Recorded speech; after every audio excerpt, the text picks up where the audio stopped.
Rahayu Bagja Waluya, Rahayu Sagung Dumadi Laju Mulus Tenekanan Pamaksadan.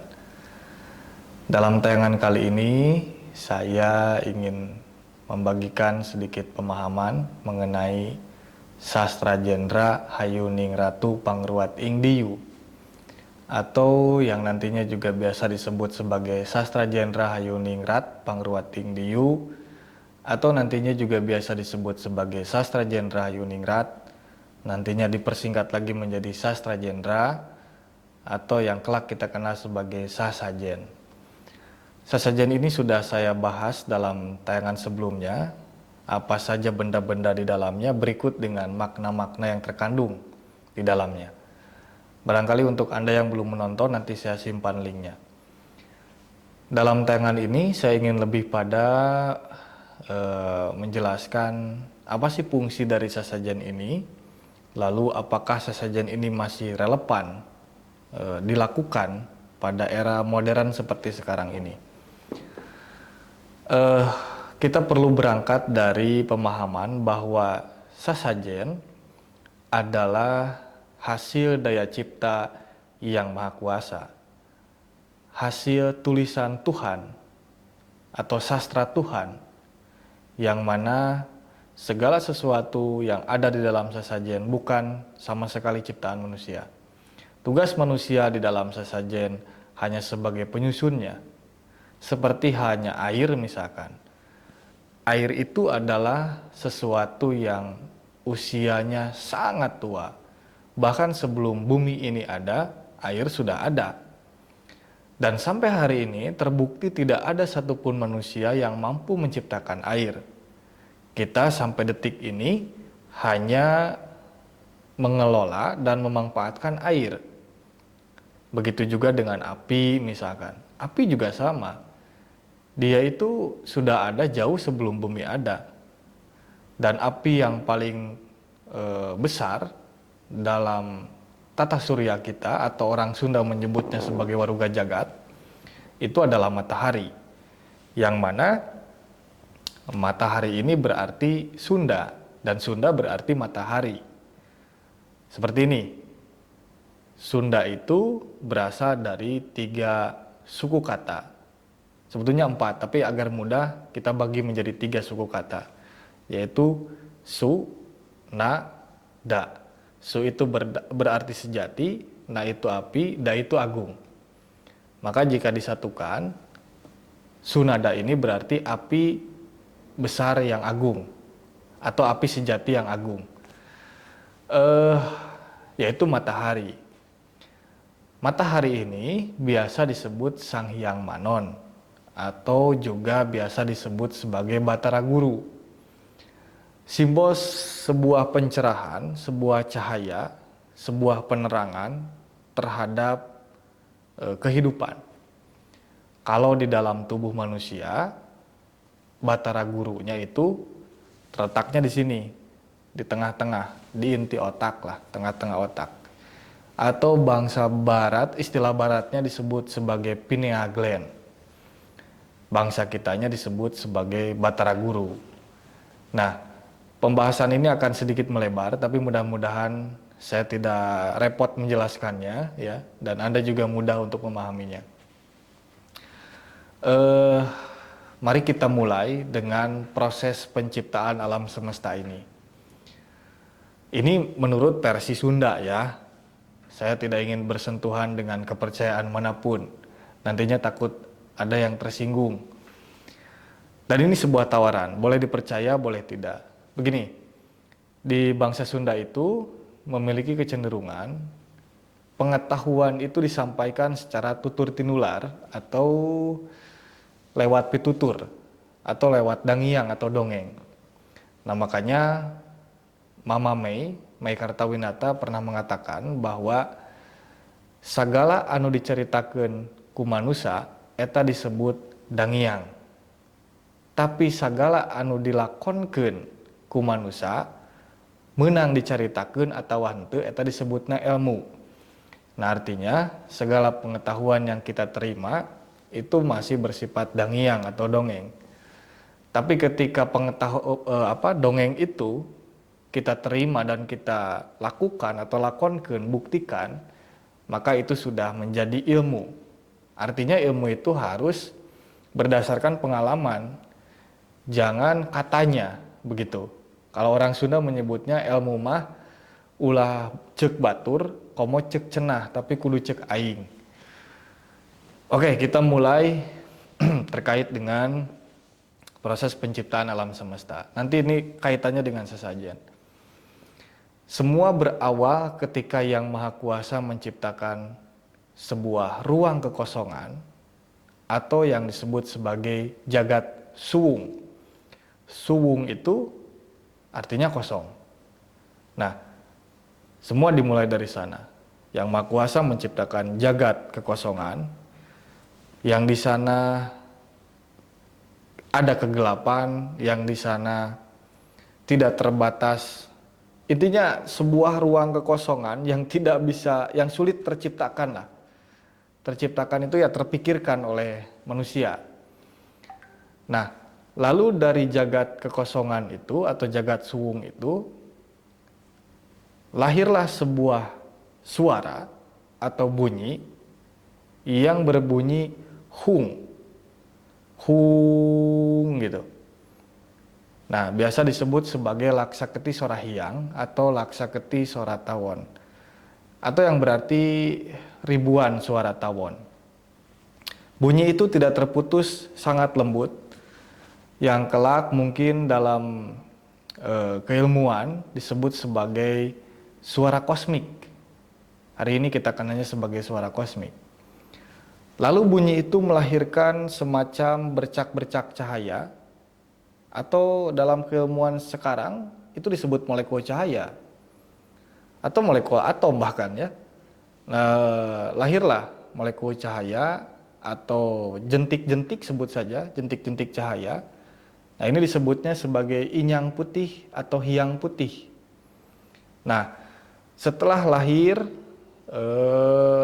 jentik-jentik cahaya itu lama kelamaan dia menyatu ya. Setelah menyatu menggumpal. Nah, terjadilah sebagai atau biasa disebut sebagai Sang Hyang Tunggal. Ketika itu menggumpal disebut sebagai Sang Hyang Tunggal. Pusat cahaya, sumber cahaya yang sangat luar biasa, Sang Hyang Tunggal. Lalu setelah menjadi Sang Hyang Tunggal, dengan kehendaknya Sang Hyang Tunggal memecah dirinya atau terjadi sebuah ledakan. Sang Hyang Tunggal di jagat suwung itu atau ruang kekosongan yang kita tidak tahu ujungnya di mana. Atau bangsa Sunda menyebutnya tan tepi ya. Ya tidak terbatas lah. Setelah itu gumpalan itu atau Sang Hyang Tunggal itu memecah dirinya di ruang kekosongan itu. Ledakan itu atau pecahan itu Barat menyebutnya sebagai Big Bang. Istilah ini kalau tidak salah disampaikan Stephen Hawking ya. Lalu setelah Big Bang itu atau pecahan itu terjadi, cahaya-cahaya itu menyebar di jagat suwung itu. Bayangkan menjadi miliaran bahkan triliunan. Atau kita kenal hari ini sebagai solar system mungkin ya. Nah, salah satu dari cahaya itu adalah yang hari ini disebut sebagai matahari, kita kenal sebagai matahari atau Batara Guru atau Sang Hyang Manon. Nah, matahari ini nantinya melahirkan lagi planet-planet lain, ya yang disebut sebagai tata surya. Dan pecahan itu kan terbagi 3 kelompok, disebut Kartika. Kartika itu bintang-bintang, lalu Chandra atau bulan, lalu satu lagi disebut surya atau matahari itu sendiri. Nah, lalu setelah itu istilah Batara Guru ini kan digunakan atau nama Batara Guru ini adalah tokoh dalam pewayangan Purwa. Jadi Batara Guru diceritakan sebagai raja bagi 3 alam atau raja Triloka. Loka itu tempat, Tri itu 3. Nah, dikisahkan Batara Guru itu mencintai sosok Batari Uma atau Dewi Uma. Nah, namun Dewi Uma menjauh dari Batara Guru ini atau dari matahari ini. Uma ini nantinya disebut sebagai uma ya, umbi, nantinya disebut sebagai bumi. Jadi Dewi Uma ini atau Batari Uma ini kesejatiannya adalah bumi. Nah, namun dia menjauh dari Batara Guru, sehingga diceritakan dalam lakon pewayangan Batari Uma atau Dewi Uma dikutuk oleh Batara Guru. Nah, sehingga dia berubah menjadi Batari Durga. Setelah dapat kutukan, cahayanya meredup. Karena dia menjauh dari matahari, maka cahayanya hilang. Lalu berubah permukaannya menjadi tanah. Setelah berganti nama menjadi Batari Durga atau sosok yang buruk rupa, maka dia dinikahi oleh Batara Kala. Kala ini waktu. Maka ketika dinikahi oleh Batara Kala, karena Kala ini waktu, artinya bumi ini terkena hukum waktu. Hukum ruang dan waktu lah. Ruangnya adalah bumi atau Pak, kalanya adalah waktu. Makanya kala ini nantinya disebut sebagai kalapa ya. Kala itu ruang, Pak itu waktu. Lalu setelah itu, walaupun dia sudah menjauh dari Batara Guru atau dari matahari, Dewi Uma atau yang telah berganti nama menjadi Batari Durga, itu tetap mengandung anak dari Batara Guru, yaitu adalah yang kita kenal hari ini sebagai magma atau api di dalam perut bumi, yang nantinya magma ini menjadi cikal bakal yang memberikan kesuburan lah bagi permukaan, bagi tanah. Dan peristiwa itu disebut sebagai buaci ya, atau buah aci, atau nantinya menjadi dipersonifikasikan menjadi Sang Hyang Pohaci atau Nyi Pohaci begitu. Nah, ini kan sebuah proses panjang bagaimana sejatinya benda-benda yang ada dalam sesajen itu bukan sesuatu yang baru lah, dan sayangnya bangsa kita tidak menyadari hal itu, bahwa di sana ada air, di sana ada api begitu ya. Itu kan yang usianya jauh lebih tua dari bumi. Bukan lebih tua dari kita, tapi lebih tua dari tempat yang ditinggali oleh kita. Nah, maka dari itu, bangsa-bangsa yang sudah melakukan sajian ini adalah bangsa-bangsa yang sangat luar biasa hebat. Sayangnya hari ini, sasajen ini, kitab Tan Aksara ini, ayat-ayat yang hidup ini, dihinakan. Di bangsa kita ini sangat dihinakan. Bahkan, Anda juga mungkin sudah menyaksikan beberapa fenomena orang-orang yang melecehkan sajen. Sesungguhnya dia tengah melecehkan dirinya sendiri. Karena dia tidak menyadari bahwa di dalam tubuhnya ada air, di dalam tubuhnya ada api, begitu ya, dan seterusnya. Nah, lalu apa fungsi dari sajian ini? Menyusun benda-benda ini, ya, kurang lebih ada 25 benda, silakan ditonton saja pada video saya yang sebelumnya. Dalam pola tertentu ini akan melahirkan sebuah energi tertentu, yang tentu saja akan berpengaruh terhadap lingkungan sekitar kita. Lebih jauh daripada itu, yang paling terpenting bagi saya, sesajen ini akan melahirkan sebuah ruang dialog dalam diri kita yang itu sangat privasi, dan tentunya hasilnya akan berbeda-beda bagi setiap orang. Tergantung tingkat pemahaman kita, cara kita membaca sesajen, lalu juga bagaimana tingkat kecerdasan kita masing-masing. Lalu sesajen ini juga sederhananya bisa menjadi indikator. Indikator dari apa? Indikator dari lingkungan kita. Karena idealnya sesajen ini atau bahan-bahan sesajen ini diambil dari yang ada di sekitar kita. Misalkan saya mengambil bunga-bungaan, itu idealnya dari sekeliling rumah saya. Lalu saya mengambil tanaman herba seperti sereh, lalu juga sereh ya, lalu juga umbi-umbian.